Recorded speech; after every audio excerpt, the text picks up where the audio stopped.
Well, thank you, Karen. We're delighted to have everyone here at Resourcing Tomorrow this week in London.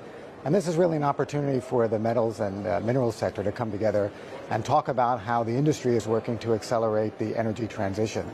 I think everyone knows that we're all got our eyes on a greener climate and sustainable. And I think what people don't realize, and we hope what the event is going to allow people to learn about, is that you need metals in order to get to this transition. We have a speaker here who's going to say everything today was either grown or mined. And we're here today to focus how the mining industry is really helping the world to become more sustainable.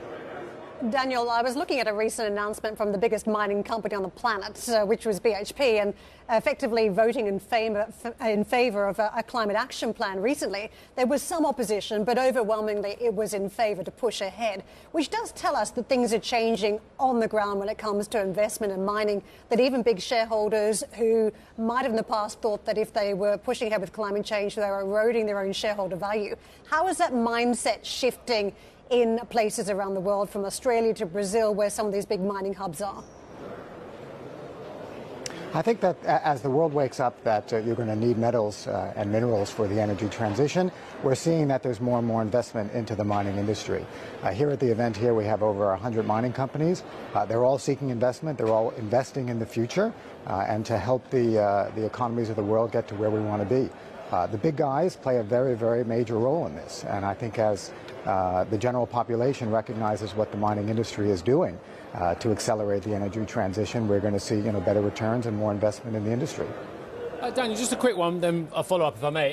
How is the industry approaching coal at the moment? Because quite frankly, if we are going to have a future in the energy transition, coal needs to be phased out, doesn't it? But I see the opposite going on in a lot of Asian countries especially.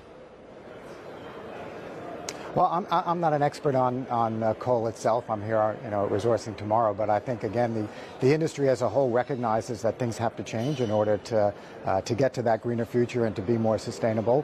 Coal plays an important part in a lot of economies. But I think the industry recognizes as well that if we're going to have battery technologies and hydrogen power and things like that, we need to invest and get there. It's going to take a number of years to make our goals, but I think the industry is working together and working with communities to make that happen. Do you actually believe it's working to phase out coal? Because I'm sorry, I see the opposite in Indonesia, in China, in other countries. Steve, I'm not a coal expert. I'm here for the event. But I think if you listen to what people are saying here, there is a need for coal in certain markets, and there's a need for transition metals in markets. And I think that's where we're heading. It takes time to change. The industry is changing, and the world economies are changing. And I think we're here to, whether your goals are 2030 or 2050, the industry is telling everyone, hey, we're here to help you. We're here to accelerate that energy transition. In terms of the brewing trade wars, Daniel, how big an issue is that at your meeting? I think obviously the supply chain is a very important issue that, and that's what the world is focusing on. We had the opportunity, some unfortunately, during COVID to experience how tight that supply chain was.